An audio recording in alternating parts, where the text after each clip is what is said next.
10 videos, 10 topics, 10 short videos, 10 easy to learn topics और उससे accountancy CBSE term 1 में आने वाले 10 से ज़्यादा क्वेश्चंस आपके सही हो जाएंगे। वेलकम बैक दोस्तों, ये है ट्रिपल ए, मैं हूं अनिकांत और हम कर रहे हैं कुछ 10 वीडियोस जिन सभी वीडियोस में एक टॉपिक फुल प्रॉपरली एक्सप्लेन किया जाएगा और वो टॉपिक प्रोबेबल है आपके टर्म 1 एग्जाम में आने के लिए। इस वीडियो सीरीज में ये दूसरा वीडियो है जिसके अंदर मैं इनसफिशिएंसी ऑफ प्रॉफिट्स वाले टॉपिक को केटर कर रहा हूं। इससे पहले computation of new profit sharing ratio पे मैंने एक वीडियो बनाया था और उसके अंदर कॉम्प्रिहेंसिवली जगह जगह से क्वेश्चन लिए थे। अगर वो वीडियो आपने देखा है तो definitely new profit sharing ratio की कंप्यूटेशन में जो टर्म 1 पेपर में क्वेश्चन आने वाला है, at least 2 question I am predicting उस टॉपिक से आएंगे, वो आपके 100% सही हो जाएंगे। Insufficiency of profit, another topic that is probable to come in your term 1 exam because this is conceptual और 1 मार्क के क्वेश्चन में, मल्टीपल चॉइस क्वेश्चन में इस टॉपिक से क्वेश्चन बनाना पूछना काफ़ी कन्वीनियंट रहेगा एग्जामिनर के लिए भी। इसीलिए इस टॉपिक को भी मैं हाई प्रोबेबिलिटी देता हूं जो आ सकता है आपके टर्म 1 एग्जामिनेशन में। इनसफिशिएंसी ऑफ प्रॉफिट, चलिए अब हम समझते हैं। देखिए दोस्तों, सबसे पहले कॉन्सेप्ट समझ लेते हैं कि आखिर इनसफिशिएंसी ऑफ प्रॉफिट है क्या। तो इनसफिशिएंसी ऑफ प्रॉफिट एक सिचुएशन है जहां पे पार्टनर्स अपने बीच में प्रॉफिट को डिस्ट्रीब्यूट करना चाहते हैं, अप्रोप्रिएट करना चाहते हैं और कई अप्रोप्रिएशन जो उन्होंने डीड में डिसाइड कर रखे हैं, उन सभी अप्रोप्रिएशन का अगर सम टोटल करूं तो जो अमाउंट आता है, हमने प्रॉफिट उससे कम अर्न किया है। प्रॉफिट तो अर्न किया है, लॉसेज नहीं है। देखो, अगर लॉसेस होते हैं तो अप्रोप्रिएशन प्रोवाइड ही नहीं किए जा सकते।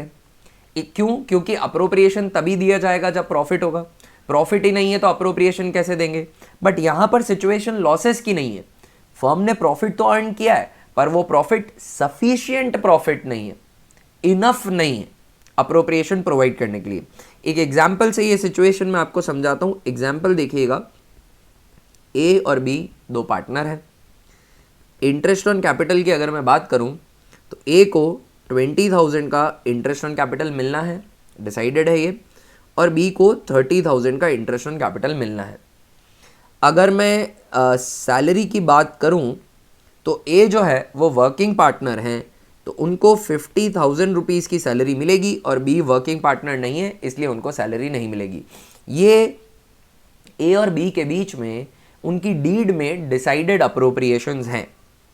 अब अगर मैं अप्रोप्रिएशन की टोटल देखूं तो ए को टोटल 70,000 के अप्रोप्रिएशन मिलने चाहिए और बी को मिलने चाहिए 30,000 के। तो टोटल अप्रोप्रिएशन मेरे हो जाते हैं 1 लाख रुपीज़ के। ये मेरे टोटल अप्रोप्रिएशन है। अब अगर प्रॉफिट्स जो है यानी कि नेट प्रॉफिट जो अप्रोप्रिएशन के लिए अवेलेबल होंगे, जिनको मैं पीएनएल अप्रोप्रिएशन अकाउंट में लेकर जाऊंगा, अगर वो नेट प्रॉफिट 1 लाख के बराबर हैं या उससे ज़्यादा हैं, तब तक तो कोई चिंता नहीं, आराम से अप्रोप्रिएशन दे दीजिए। ए अपना 70,000 पूरा लेकर जाएंगे, बी अपना 30,000 पूरा लेकर जाएंगे और उसके बाद जो प्रॉफिट बचेगा वो ए और बी के बीच में, डिविजिबल प्रॉफिट जो बचेगा वो ए और बी के बीच में उनके प्रॉफिट शेयरिंग रेशियो में अप्रोप्रिएट कर दिया जाएगा। बट अगर 1 लाख के प्रॉफिट फर्म ने अर्न नहीं किए तो देखो, अगर लॉसेज हो गए तो ना तो ए को कोई सैलरी मिलेगी, ना ए को कोई आईओसी मिलेगी, ना बी को उनकी आईओसी मिलेगी और वो लॉसेस सीधे सीधे प्रॉफिट शेयरिंग रेशियो में बेयर करने पड़ेंगे ए और बी को। मैं उस सिचुएशन की बात नहीं कर रहा हूं, मैं बात कर रहा हूं ऐसी सिचुएशन की जहां पे प्रॉफिट है तो सही पर 1 लाख से कम है। मान लीजिए कि फर्म को प्रॉफिट हुए हैं, नेट प्रॉफिट इस फर्म ने अर्न किया है और वो 1 लाख नहीं, वो सिर्फ 50,000 का है। नाउ इन दिस सिचुएशन जो प्रॉफिट्स हैं they are there but they are less than appropriation and this situation is my dear friends insufficiency of profits. यही सिचुएशन कहलाती है इनसफिशिएंसी ऑफ प्रॉफिट। अब क्या किया जाए? देखो, ऐसा तो नहीं बोल सकता पार्टनर्स को कि लॉसेज है आपको अप्रोप्रिएशन नहीं मिलेंगे। ऐसा भी नहीं कर सकता कि एक पार्टनर को अप्रोप्रिएशन दे दूं और दूसरे को मना कर दूं। दोनों ही पार्टनर है, दोनों का ही हक बनता है। तो क्या किया जाएगा इन दिस सिचुएशन? कॉन्सेप्ट दोस्तों सिर्फ एक लाइन का है, इतना इजी कॉन्सेप्ट है। ऐसी सिचुएशन में आप इन प्रॉफिट्स को अप्रोप्रिएशन के रेशियो में बांट दीजिए। अप्रोप्रिएशन के रेशियो में, प्रॉफिट शेयरिंग रेशियो में नहीं, अप्रोप्रिएशन के रेशियो में। And what is appropriation ratio? ऐसे ही सिंपली पार्टनर्स का जो जो अप्रोप्रिएशन देना है उसको लिस्ट आउट कर दीजिए, दोनों पार्टनर्स के कॉलम बना के जैसे मैंने लिखा है, और जो भी टोटल अप्रोप्रिएशन आएगा उसके बीच का ratio. In this situation that's 7:3। 7:3 के रेशियो में सीधा 50,000 को आप बांट दीजिए, सीधा 50,000 को आप बांट दीजिए। तो यहां पे इनसफिशिएंट प्रॉफिट है 50,000, तो ए और बी को ये प्रॉफिट 7:3 के रेशियो में मिल जाएगा। 5 7 35,000 एंड 15,000। ये ए और बी के बीच में ये प्रॉफिट बढ़ जाएगा। मैं ए और बी दोनों को ही उनके हक के अप्रोप्रिएशंस दे रहा हूं, बस पूरे नहीं दे पा रहा क्योंकि मैंने प्रॉफिट्स ही उतने अर्न नहीं किए। That's the concept guys, insufficiency of profit.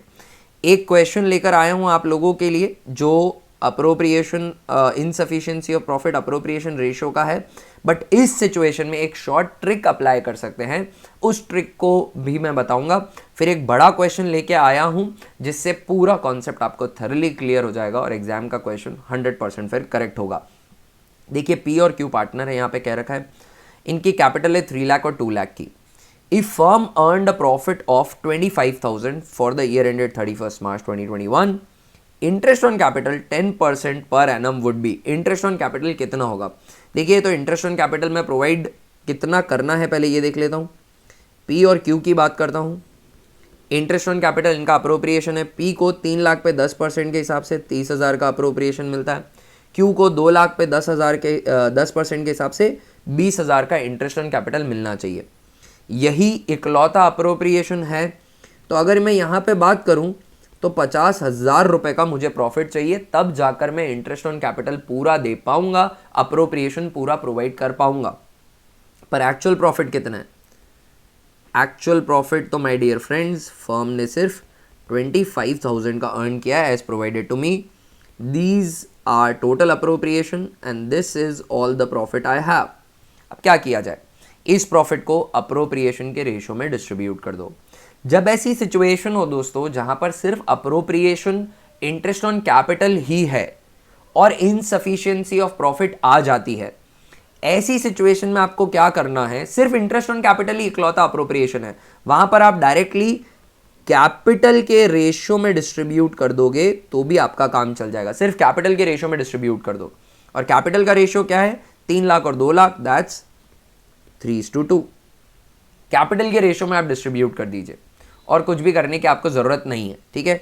तो ये 25,000 रुपये, ये जो 25,000 का प्रॉफिट है, ये 3:2 के रेशियो में चला जाएगा। तो 25,000 में से P एंड Q किस रेशियो में? 3:2 के रेशियो में। 3 + 2 5, 5 5 25, 5 3 15 एंड 5 2 10,000। अब ये एक्चुअली प्रॉफिट में इनको हिस्सा मिल रहा है, बट टेक्निकली दिस इज, देखो 30 और 20 पूरा आईओसी दे देता। अगर 50,000 का प्रॉफिट होता तो 50 का नहीं है, 25 का है, तो प्रॉफिट आधा है तो आधा आधा आईओसी में दे दूंगा। तो ये पी और क्यू को मिल रहा है अप्रोप्रिएटेड प्रॉफिट, बट टेक्निकली कह सकते हैं कि this is a portion of IOC that I am providing to them. तो आंसर हो जाएगा 15 और 20,000, 15 एंड 10,000, राइट गाइज। ये प्रॉफिट उनको किस नाम से मिलेगा? आईओसी के नाम से मिलेगा। पूरा नहीं मिल रहा है, जितना मुमकिन है, जितना पॉसिबल है, जितना फीजिबल है उतना आईओसी दे रहे हैं। इनसफिशिएंट प्रॉफिट है तो पूरा नहीं, पर थोड़ा आपको अप्रोप्रिएशन मिल रहा है, right guys. So that was the concept of insufficiency of profit. अगर प्रॉफिट सफिशिएंट नहीं है तो प्रॉफिट को अप्रोप्रिएशन रेशियो में बांट दो, और अगर अप्रोप्रिएशन सिर्फ इंटरेस्ट ऑन कैपिटल का है तो अप्रोप्रिएशन का रेशियो निकालने की जरूरत नहीं है। कैपिटल रेशियो और अप्रोप्रिएशन रेशियो सेम ही होगा। यहाँ पे फिगर्स भी बड़े ऑब्वियस है, आप देख लीजिए। अप्रोप्रिएशन का रेशियो भी 3:2 है, कैपिटल का भी 3:2 है। अगर कैपिटल किसी रेशियो में है तो उनका 10% भी उसी रेशियो में होगा। नेक्स्ट क्वेश्चन दोस्तों, क्वाइट अ बिग वन। इस क्वेश्चन से एक और कॉन्सेप्ट भी आपको समझ में आ जाएगा अगर आपको कुछ डाउट है तो, that is appropriation and charge. देखो दोस्तों, चार्ज वो आइटम्स हैं जो प्रॉफिट एंड लॉस अकाउंट में जाते हैं, जो देने ही हैं भले ही प्रॉफिट हो या ना हो। Charge against profit. Managers commission, manager की salary, interest on loan, rent payable to partner, these are all charge against profit. ये प्रॉफिट हो या ना हो ये देने ही देने। पार्टनर की सैलरी, पार्टनर का commission, interest on capital, interest on drawings, transfer to reserve, these are few appropriation of profits. तो अप्रोप्रिएशन तभी दिए जाते हैं जब प्रॉफिट्स हों। अगर प्रॉफिट्स नहीं है, लॉसेस हैं, तो अप्रोप्रिएशन नहीं दिए जाएंगे। और अगर इनसफिशिएंसी ऑफ प्रॉफिट है तो क्या करना है वो तो इस टॉपिक पे हम देख ही रहे हैं, अप्रोप्रिएशन के रेशियो में बांट देंगे। बट समटाइम्स पार्टनर में डिसाइड और agree in their partnership agreement और deed to share profits some appropriation even if there are loss. तो वो कुछ अप्रोप्रिएशन को चार्ज की तरह ट्रीट करवाएंगे। देखिए बड़ा सिंपल सा फंडा है। आपका कोई बहुत ही क्लोज फ्रेंड है, he is not your brother but you treat him like your brother, है ना। लीगली वो आपका ब्रदर नहीं है, ठीक है ना, बायोलॉजिकली वो आपका ब्रदर नहीं है, बट आप उसको ट्रीट ऐसे कर रहे हैं कि जैसे वो आपका भाई है। सिमिलरली यहां पर भी कंसेप्चुअली जो आइटम है वो अप्रोप्रिएशन है, वो चार्ज नहीं है, बट पार्टनर डिसाइड करे कि हम उसे चार्ज की तरह ट्रीट करेंगे। चार्ज की तरह ट्रीट करेंगे इसका मतलब क्या हुआ, भले ही लॉसेस हो हम उसको प्रोवाइड जरूर करेंगे। अब ये क्वेश्चन देखते हैं दोस्तों। ए और बी पार्टनर है, प्रॉफिट शेयरिंग रेशियो है 3:2 का, इंटरेस्ट ऑन कैपिटल देना है ए को, इंटरेस्ट ऑन कैपिटल देना है बी को, ये अप्रोप्रिएशन होते हैं। सैलरी देनी है ए को, ये चार्ज है, मतलब प्रॉफिट हो या लॉसेस हो ये तो देनी ही पड़ेगी। बी की सैलरी चार्ज नहीं है। कमीशन टू ए भी चार्ज है, ये भी कुछ भी हो जाए देना ही पड़ेगा। कमीशन टू बी ये अप्रोप्रिएशन है। रेंट पेड टू पार्टनर ये चार्ज बोलना नहीं पड़ेगा, उसको बताना नहीं पड़ेगा कि ये चार्ज है। रेंट पेएबल टू पार्टनर हर केस में चार्ज ही होता है, तो रेंट टू पार्टनर भी चार्ज है। इंटरेस्ट ऑन लोन ये भी चार्ज ही होता है, ये भी देना ही पड़ेगा।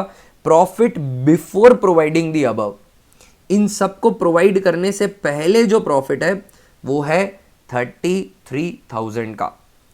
तो सबसे पहले मेरे को जो प्रॉफिट दे रखा है, प्रॉफिट गिवन, वो है मेरे को 33,000 का।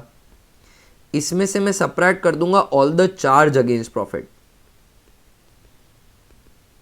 चार्ज अगेंस्ट प्रॉफिट, क्योंकि वो तो देने ही पड़ेंगे कुछ भी हो जाए, वो चार्ज है, भले ही ट्रीट किया हो या बाय नेचर चार्ज हो। तो सबसे पहले सैलरी है ए की, ए सैलरी, वो मुझे देना ही पड़ेगा।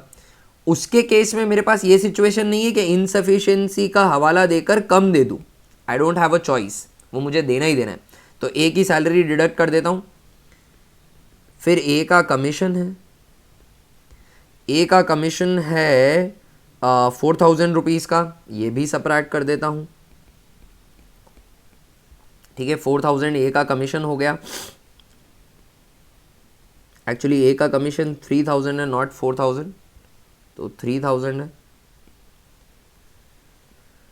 इसको भी मैं पूरा सब्ट्रैक्ट कर दूंगा। देन रेंट टू पार्टनर वो है 10,000 रुपीज़ का, रेंट है 10,000 का, ये भी सब्ट्रैक्ट कर देता हूँ, देना ही पड़ेगा, चार्ज है प्रॉफिट का। एंड देन इंटरेस्ट, ये बाय नेचर चार्ज होता है और वो है 5,000 रुपीज़ का। इंटरेस्ट वो है 5,000 रुपीज़ का, ये सब्ट्रैक्ट हो जाएगा दोस्तों, ठीक है ना। तो 4 + 3 7, 7 + 10 17, 17 + 5 21,000, 22,000, 33,000 माइनस 7 माइनस 15,000, मेरे को जो प्रॉफिट बच रहा है 11,000 का, ये है प्रॉफिट आफ्टर चार्ज, ये चार्जेस के बाद का प्रॉफिट है। अब इस प्रॉफिट में से मैं अप्रोप्रिएशन दूंगा। अब अप्रोप्रिएशन की तरफ एक बार गौर फरमाइए दोस्तों। इंटरेस्ट ऑन कैपिटल ए का है 10,000, इंटरेस्ट ऑन कैपिटल बी का है 5,000। अगर दोनों को इंटरेस्ट ऑन कैपिटल ही दे दूं तो 15,000 रुपए चाहिए, है ही नहीं मेरे पास तो 15,000 रुपए। I only have 11,000 rupees. तो मुझे पता करना पड़ेगा कि अब मुझे क्या करना पड़ेगा, this is a situation of insufficiency of profit. तो अब ये 11,000 मैं ए और बी के बीच में उनके अप्रोप्रिएशन रेशियो में डिस्ट्रीब्यूट कर दूंगा। अब उसके लिए मुझे अप्रोप्रिएशन रेशियो पता करना पड़ेगा। So I am starting interest on capital, A का इंटरेस्ट ऑन कैपिटल है 10,000, बी का है 5,000। इसके बाद आते हैं सैलरी, वो तो चार्ज थी, बी की सैलरी है 3,000, बी सैलरी 3000 की वो बी को दे देता हूँ, ए की सैलरी तो चार्ज थी। इसके बाद मैं आ जाता हूँ बी का कमीशन 4000, वो भी अप्रोप्रिएशन ही है, वो बी में ऐड कर देता हूँ। जिसको जितना मिलना है अप्रोप्रिएशन वो लिस्ट कर रहा हूँ, लास्ट में टोटल निकाल दूंगा और रेशियो बना दूंगा, वो अप्रोप्रिएशन रेशियो हो जाएगा। बी का कमीशन भी डन है, रेंट पेड टू पार्टनर और ये तो सभी चार्ज थे प्रॉफिट के अगेंस्ट। अब इसकी टोटल ले लेते हैं। तो ए को 10,000 मिलना है, बी को मिलना है 5 + 3 8 + 4 12,000। अगर ये पूरा देना हो तो मेरे पास 22,000 रुपीज़ का प्रॉफिट होना चाहिए, मेरे पास नहीं है, मेरे पास सिर्फ 11,000 है, राइट गाइज। तो इसके बीच का रेशियो निकाल देते हैं, दैट विल कम 5:6, करेक्ट है। अब हमसे पूछा क्या है, हमसे मांगा गया है 20 शेयर ऑफ प्रॉफिट। तो 20 share would simply be 11,000 into 6/11, so that's 6,000 and that's your final answer। और यहाँ पर हमने ये एक और क्वेश्चन इनसफिशिएंसी ऑफ प्रॉफिट का कर लिया। दोस्तों इनसफिशिएंसी ऑफ प्रॉफिट का कॉन्सेप्ट समझने के लिए इससे ज़्यादा और कुछ भी नहीं है। अब अगर एग्जाम में इनसफिशिएंसी ऑफ प्रॉफिट का क्वेश्चन आता है, आप डेफिनेटली उसे सही करके आएंगे। आई होप इस वीडियो से आपको वैल्यू मिली हो। लाइक शेयर सब्सक्राइब ये तो हमेशा का है, डिस्क्रिप्शन में कुछ लिंक्स हैं, चैनल को सपोर्ट करना चाहो तो बहुत बहुत आभार रहेगा मेरा। चैनल को ज़्यादा से ज़्यादा शेयर करिए अपने दोस्तों के साथ, फ्रेंड्स के साथ। ये वीडियो सीरीज़ बहुत बहुत हेल्पफुल रहेगी। हम लिटरली एग्ज़ाम में आने वाले क्वेश्चंस को प्रैक्टिस कर रहे हैं। यहाँ पर 10 वीडियोज़, शॉर्ट वीडियोज़ में 10 से ज़्यादा क्वेश्चन जो आपके अकाउंटेंसी सीबीएसई टर्म 1 एग्जामिनेशन के अंदर आ सकते हैं। अगले वीडियो में जल्दी मिलते हैं दोस्तों, और टॉपिक्स थर करने के लिए और कॉन्सेप्ट्स को सिर्फ समझेंगे नहीं, एस करेंगे। Bye everyone.